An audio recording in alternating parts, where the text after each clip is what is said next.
안녕하세요. 사도행전 2024 정갑신 목사입니다. 오늘 하루 행복하세요.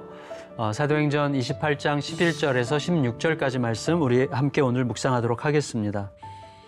석 달 후에 우리가 그 섬에서 겨울을 난 알렉산드리아 배를 타고 떠나니 그 배의 머리 장식은 디오스구로라.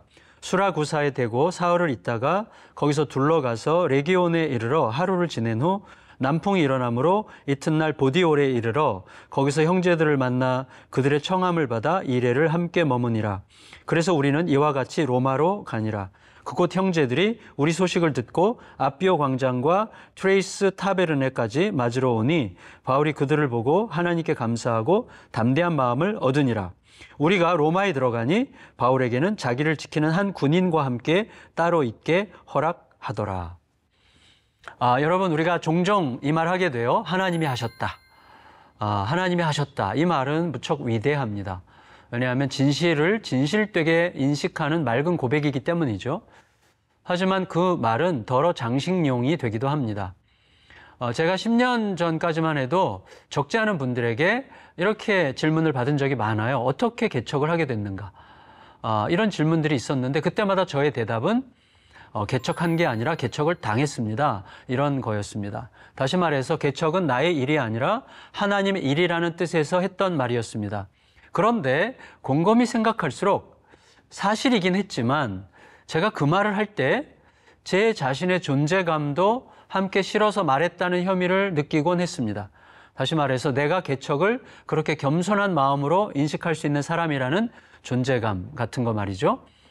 이런 은밀함이 말끔하게 사라질 날이 있을까 싶긴 합니다. 그래도 지속적으로 하나님이 하셨다는 고백이 진짜가 되는 방향으로 계속 나아가려는 몸부림은 멈추지 말아야 할 것 같습니다. 여러분, 조난자들이 이제 멜리데 섬에서 기다리게 됐는데 그들이 기다린 시간은 총 석 달이었습니다. 다른 배를 기다리는 조난자들에게는 매우 긴 시간이었겠지만 바울을 통해서 완전히 새로운 세계를 경험했던 섬 사람들에게는 무척 짧고 아쉬운 시간이었을 겁니다. 우리는 바울이 그 섬에서 그 많은 환자들을 고치는 동안에 하나님 나라의 복음을 가르치지 않았을 거라고는 상상할 수 없습니다. 그렇다면 그 과정을 통해 멜리데 섬에도 교회가 세워졌을 겁니다. 그 교회는 멜리데 섬의 전통과 맞서거나 또 갈등하거나 대화하는 여정을 거듭하면서 섬 안에 새로운 사회를 창조하기 시작했을 겁니다. 사람의 조급함이나 욕망이 선택한 항해의 길 끝에서 만났던 위협적인 위기를 뚫고 하나님은 결국 멜리데에 당신의 교회와 하나님의 나라를 일으키셨던 겁니다. 어쨌거나 시간은 갔고 조난자들을 태울 다른 배가 왔습니다. 출항 후에 일주일쯤 지나 부디올이라는 곳에 도착했을 때 그곳에는 벌써 신자들 공동체가 형성되어 있었습니다. 낯선 곳에서 익숙한 사람들을 만나게 될 때 우리는 오묘하신 섭리의 주인공을 느끼게 됩니다. 하나님이 계시는구나 이렇게 생각하게 되죠. 그곳의 신자들은 언제 거기까지 갔던 걸까요? 혹은 누구를 통해 어떻게 예수를 알고 믿게 된 거였을까요? 우리가 알 길은 없습니다. 하지만 분명한 것은 하나님께서 그들을 이끄셨을 거라는 사실이죠. 모든 여정을 일일이 설명하기 어려운 무수히 많은 성령의 일들이 있었겠지만 언제나 분명한 한 가지 사실은 하나님이 하셨다는 겁니다.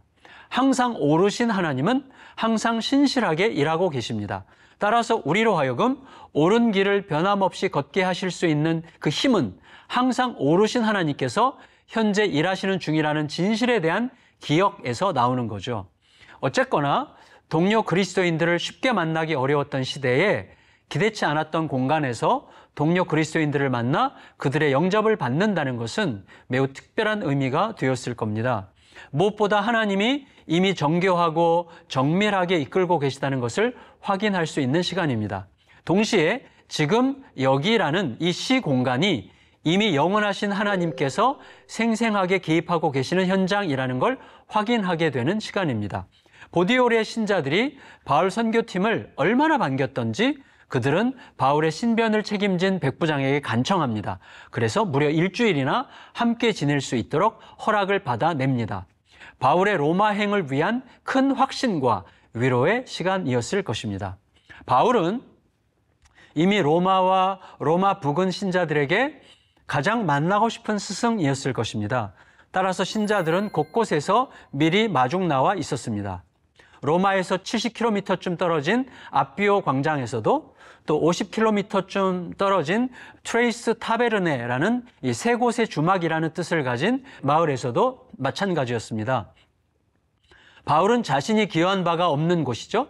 자신이 뭔가를 행한 바가 없는 곳인데 그곳에서 이미 엄청난 복음의 역사를 이루고 계시는 하나님께 경외감을 느꼈을 겁니다. 그리고 무엇보다 로마 선교를 위한 큰 용기를 얻었을 것입니다. 이 거대한 복음의 역사가 결국 하나님의 주도하에, 하나님의 다양하고 세밀한 방식에 의해, 하나님의 크고 부유하신 은총에 의해 진행되고 있는 거대한 사건이라는 것을 확인하면서 깊은 감동과 깨달음을 얻었을 것입니다. 그에 따라 로마에 들어간 후에는 비교적 가벼운 구금 상태에서 복음을 전할 자유를 허락받습니다.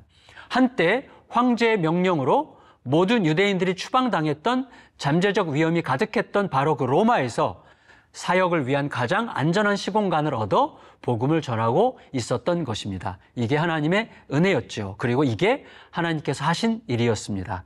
우리가 오늘도 하나님이 하시고 계시다는 사실이 우리의 삶에서 입증되는 복된 날을 사시기를 축복합니다. 기도하겠습니다. 하나님, 감사합니다. 오늘 바울이 로마에 가기 전에 이미 복음을 마음껏 전하고 계셨던 하나님이 하신다는 사실을 기억하며 오늘 우리의 삶이 하나님이 하신다는 것이 입증되는 복된 날 되게 하여 주시옵소서. 예수님의 이름으로 기도합니다. 아멘.